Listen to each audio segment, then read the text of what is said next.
사도신경 고백하시겠습니다.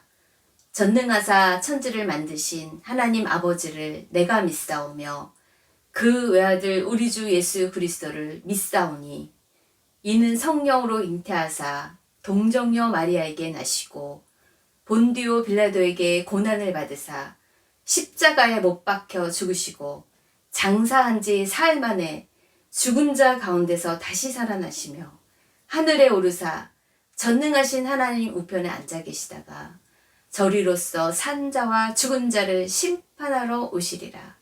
성령을 믿사오며 거룩한 공예와 성도가 서로 교통하는 것과 죄를 사하여 주시는 것과 몸이 다시 사는 것과 영원히 사는 것을 믿사옵나이다.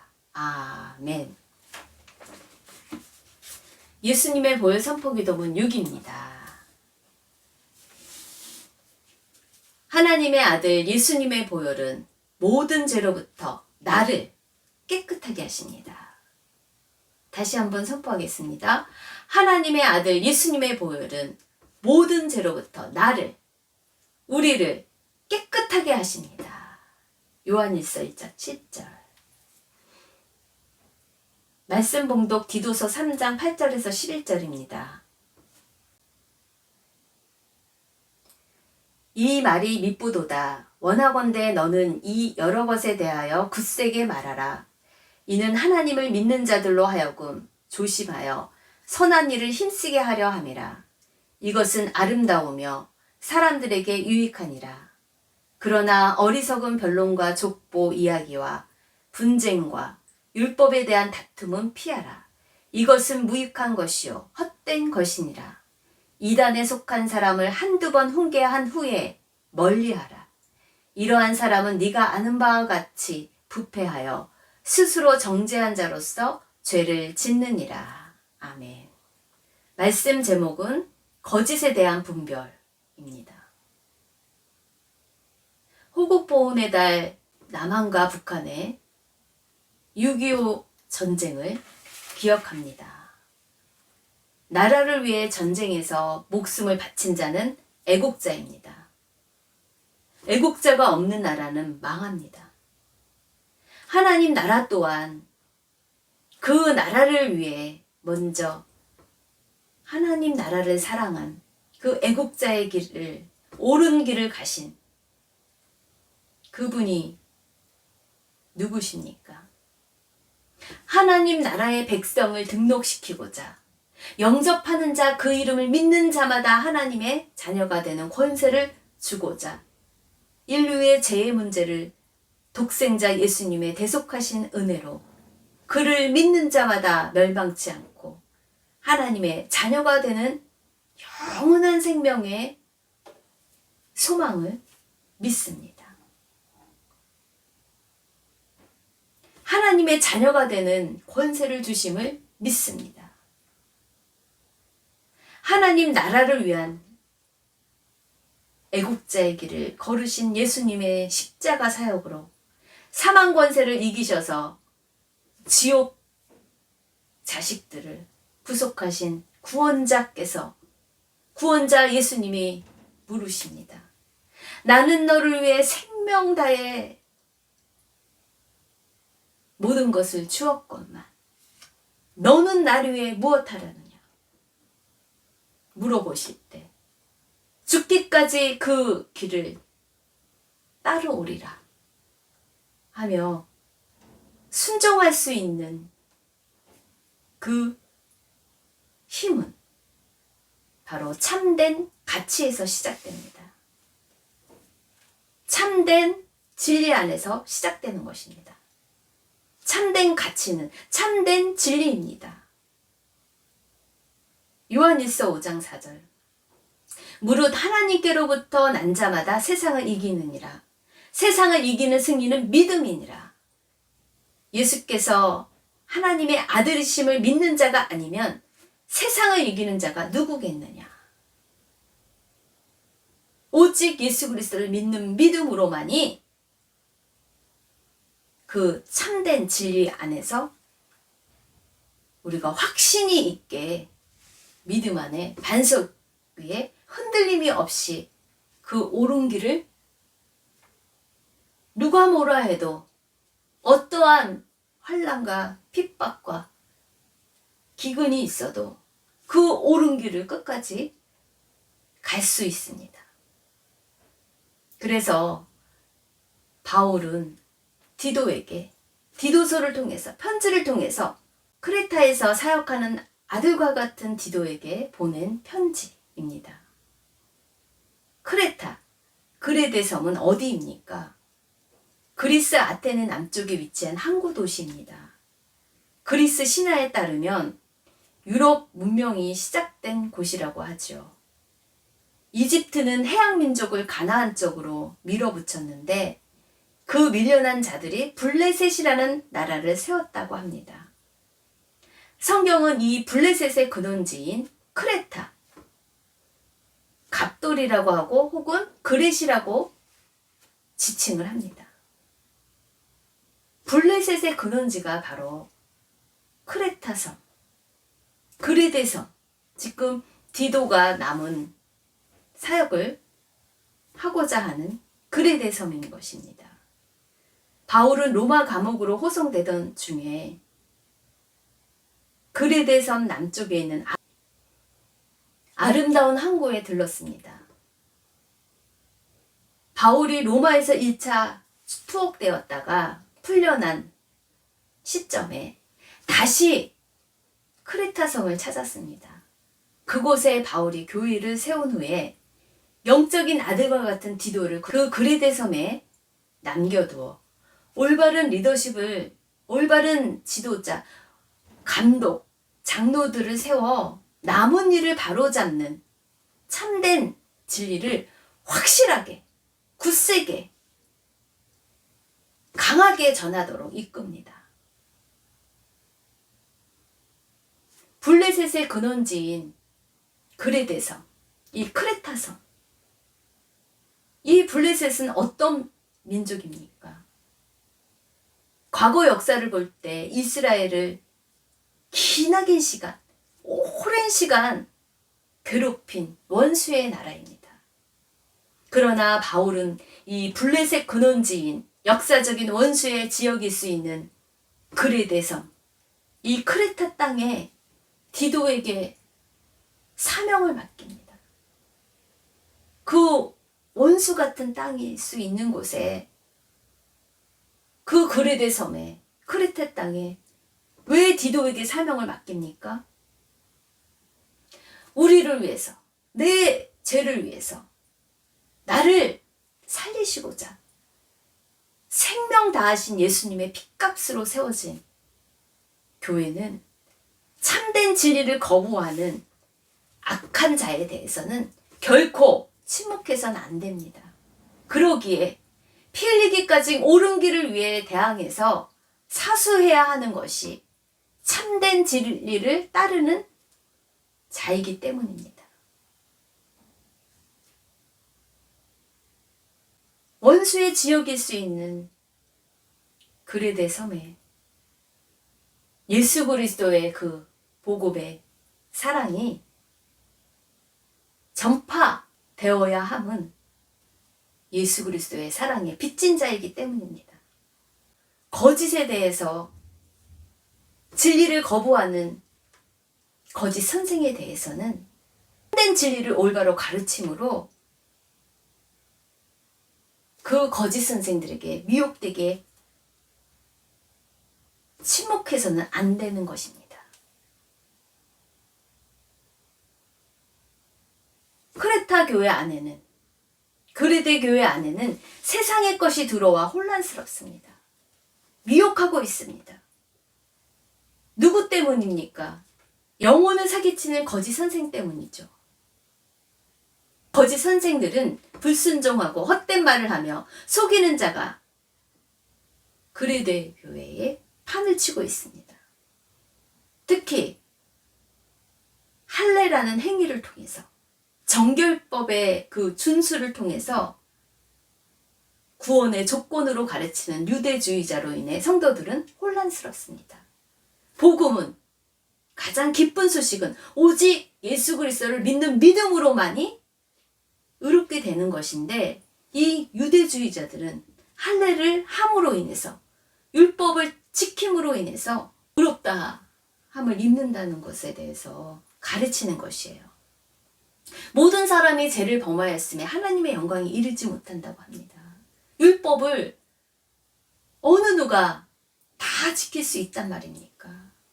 오직 예수님을 믿는 믿음으로만이 하나님과 바른 의로운 관계가 맺어지는 것입니다. 이 거짓에 대한 특징이 있습니다. 거짓 선생들의 ABCD 특징이 있습니다. 거짓 선생을 따르는 자들의 특징이 있다는 것이에요. 경건의 모양은 있으나 자기 밥그릇을 위해서는, 자기 배를 배불리게 하기 위해서는 언제든 말이 동전의 양면처럼 바뀝니다. 그래서 거짓말쟁이입니다. 너무 많이 거짓말을 해서 자기가 말을 하는 것 자체가 거짓말인지 헷갈립니다. 참으로 무서운 죄악입니다. 거짓에 대한 가르침을 받은 교인들은 악한 짐승과 같습니다. 그리고 자기의 먹을 것만을 밝히는 게으른 뱅이라고 평가를 받습니다. 12절이에요. 디도서 1장 12절. 그레데인 중에 어떤 선지자가 말하되 그레데인들은 항상 거짓말쟁이며 악한 짐승이며 배만 위하는 게으른 뱅이라고. 이 증언이 참되다. 맞다. 그들은 입만 열면 거짓말. 악한 짐승과 같이 막 살고 게으른 뱅이라고 평가를 받죠. 올바로 가지 않는 그들에 대해서 엄히 꾸짖으라고 사도 바울이 디도에게 명령합니다. 이는 그들로 하여금 믿음을 온전하게 하고 유대인의 허탄한 이야기와 진리를 배반하는 사람들의 명령을 따르지 않게 하려 하기 위해서 그들이 잘못 가고 있다고 엄히 꾸짖으라고 합니다. 예수 그리스도를 믿는 믿음으로, 오직 믿음으로, 행함이 아닌 그 믿음으로 그들이 미혹되고 있음을 꾸짖으라는 것입니다. 그 거짓 선생들은 불순종하고 헛된 말을 하며 속이는 자, 사기꾼이라는 것이에요. 영혼을 미혹하는 사기꾼이라는 것이에요. 이 말을 통해서 그들이 영혼을 사냥한다는 것입니다. 그 누적인 사기꾼들은 할례파 가운데 특히 그러하니 그들의 입을 막을 것이라. 이런 자들이 더러운 이득을 취하려고 마땅하지 아니한 것을 가르쳐 가정들을 온통 무너뜨리게 한다는 것이에요. 그들의 올바르지 않는 거짓 진리로 믿음이 갈팡질팡 흔들린다는 것이에요. 또한 천사 숭배를 가르치는 유대인들의 허황된 신화와 진리를 배반한 무리로부터 올바른 진리로 반석 위에 온전히 교회를 지켜야 할 중대한 사명을 디도가 맡은 것입니다. 바울은 거짓 선생들에 대해서 그 미혹하는 혀 놀림을 막으라고 당부합니다. 강한 확신으로 가르치라고 지침을 줍니다. 디도서 3장 8절에 이 말이 미쁘도다 원하건대 너는 이 여러 것에 대하여 굳세게 말하라. 강한 확신으로 말해라. 이는 하나님을 믿는 자들로 하여금 조심하여 선한 일을 힘쓰게 하려 함이라. 이것은 아름다우며 사람들에게 유익이 되기 때문이라는 것이에요. 참된 진리 안엔 반드시 승리가 있기에 성도는 누구나 거짓된 교훈을 말하는 자들에 대해서 분별할 실력이 있어야 한다는 것이에요.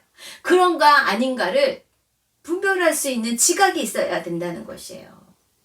거짓된 교훈과 함께 하지 않음으로 인한 대가, 환난과 핍박이 오더라도 오직 예수 그리스도를 믿는 믿음의 옳은 길을, 바른 길을, 올곧은 길을, 좁은 길을 가야 할 사명이 누구나의 그리스도인에게 주어진 것은 바로 오직 하나님의 은혜이기 때문이라는 것이에요. 우리가 예수님을 믿는 그 믿음으로 나아갈 수 있는 것은 바로 하나님의 선물, 하나님의 은혜, 하나님의 긍휼하심을 입었기 때문이라는 것이에요. 하나님의 자비하심 때문에 우리가 하나님의 자녀가 되는 권세를 부여받았다는 것입니다. 디도서 3장 4절이에요. 우리 구주 하나님의 자비와 사람 사랑하심이 나타날 때에 우리를 구원하시되 우리가 행한 바 의로운 행위, 할례를 해서 율법을 지킴으로 그런 행함으로 우리가 구원받는 것이 아닌 오직 그의 긍휼하심을 따라 중생의 시승과 성령의 새롭게 하심으로 하셨다는 것이에요. 우리가 그 은혜를 힘입어 의롭다 하심을 얻어 영생의 소망을 따라 상속자가 되게 하셨다는 것입니다. 할렐루야. 행함으로, 외모로, 스펙으로 하나님의 자녀가 되는 것이 아닙니다. 오직 하나님의 은혜라는 것이에요. 하나님의 자비하심과 사람 사랑하심의 그 긍휼하심으로 인해서 우리는 구원받은 사랑의 빚진 자라는 것입니다. 그래서 우리는 선한 일에 힘쓸 참된 가치가 충분히 있다는 것이에요. 거짓 선생들에 대해서, 거짓 진리에 대해서 피 흘리기까지 참된 진리, 오직 예수 그리스도를 믿는 믿음에 대해서 옳은 길을 사수해야 된다는 것입니다. 그럼 무엇이 선한 것인지 지식에 자라나야 분별을 할 수 있겠죠. 힘써 여호와를 알아야 되겠죠. 이 백성이 지식이 없어서 망한다고 호세아 선지자가 말하지 않습니까? 힘써 배워야 한다는 것이에요. 여호와를 힘써 알라. 그래야 분별을 할 수 있습니다. 참된 진리인지 거짓인지를 분별할 수 있는 실력이 갖춰진다는 것이에요. 힘써 여호와를 알아야 한다는 것이에요. 거짓에 대해 미혹된 인도자 소경은 대부분 양심에 화인받은 자입니다. 그래서 그들과는 불필요한 논쟁을 해서 유익이 없다는 것이에요. 그 거짓 선생들과는 선을 긋고 피하는 지혜의 전략이 필요합니다. 디도서 3장 9절이에요. 그러나 어리석은 변론과 족보 이야기와 분쟁과 율법에 대한 다툼은 피하라. 이것은 무익한 것이래요. 헛된 것이래요. 이것에 이 논쟁에 휘말리지 말라는 것이에요. 피하라는 것입니다. 두 번째는 이단에 속한 사람, 거짓 선생들에 대해서 한두 번 훈계한 후에 그것이 거짓 진리라는 것에 대해서 한두 번 훈계하고 밝힙니다. 그 다음에 세 번째, 멀리하라는 것이에요. 선을 긋고 그들에 대해서 멀리하라는 것이에요. 사도 요한은 그러한 자들에 대해서 미혹하는 자, 예수 그리스도께서 육체로 오심을 부인하는 그 적그리스도, 미혹하는 자에 대해서는 집에 들이지도 말고 인사도 하지 말래요. 그에게 인사하는 자는 그 악한 일에 참여하는 자라고까지 이야기를 합니다. 거짓 선생들과는 이렇게 선을 긋고 첫 번째 피하고 두 번째 거짓 진리임을 한두 번 훈계하고 밝힙니다. 거짓이라고. 세 번째, 그래도 말이 안 되면 멀리 해야 된다는 것이에요. 완전한 스승이신 예수님도 수경된 유대인 지도자들의 논쟁을 때로는 피하셨습니다. 그들이 이미 고침받지 못할 심판으로 이미 돌이킬 수 없음을 이사야 선지자가 말한 것처럼 확인하셨기 때문이죠. 하나님의 아들이시고 신성을 가지신 예수님의 가르침은 놀랍게 탁월하셨죠. 과연 예수님은 능력이 없으셔서 그 장님된, 소경된 거짓 인도자를 거짓 선생들을 옳은 대로 이끌지 못하신 걸까요? 아닙니다. 그들이 오랫동안 쌓인 죄악으로 인해 그들의 심판이 고침받지 못하기 위한 그 말씀이 성취되므로 거짓 선생들은 양심에 화이 맞은 자이기 때문에 그들과는 선을 그어야 한다는 것이에요. 그들과의 다툼을 피하고 한두 번 훈계하고 세 번째는 멀리하라는 것이에요. 그것이 지혜의 전략이라는 것입니다. 거짓에 대한 분별을 할 수 있어야 하는 것이 참된 진리 안에 오직 예수 그리스도를 믿는 믿음 안에 참된 진리 안에 거하는 자들의 지혜의 전략입니다. 적용 나눔입니다. 오직 하나님의 은혜로 옳은 길을 믿고 따를 때 미혹하는 거짓 혀를 잘 분별할 선긋기가 여러분은 잘 무장이 되었나요? 요한복음에서 말씀합니다. 요한복음 10장 4절이에요. 자기 양을 다 내놓은 후에 앞서가면 양들이 그의 음성을 아는 거로 따라오되 타인의 음성은 알지 못하는 거로 타인을 따르지 아니하고 오히려 도망하느니라. 응원하시겠습니다. 이 안에 거할 수 있도록 참된 진리를 바르게 알 수 있도록 저희들에게 긍휼과 자비를 베푸신 하나님의 은혜를 찬양합니다. 오직 믿음이 아닌 더하는 그러한 미혹된 거짓 진리에 대해서 저희들이 분별할 수 있는 지각이 있도록 힘써 여호와를 아는 것을 드릴 수 있도록 저희들을 축복하여 주시옵소서. 힘써 하나님의 성품에 참여하는 자가 되어 성령의 열매를 주렁주렁 맺도록 축복하여 주옵소서. 드리면 드릴수록 하나님을 알면 알수록 더욱더 저희의 마음의 지경이 넓어져 주님의 사랑이 강물같이 흘러 따운 마음들이 모여 영원한 생명의 소망을 붙잡고 살아나는 하나님의 나라를 더욱더 굳세게 세우도록 축복하여 주옵소서. 길과 진리와 생명 되신 예수님의 이름으로 기도합니다. 지금은 우리 주 예수 그리스도의 은혜와 하나님 아버지의 긍휼하시는 그 사랑과 성령님의 내주 교통하심이 하나님의 모든 백성들과 함께 있길 간절히 축원드립니다. 아멘.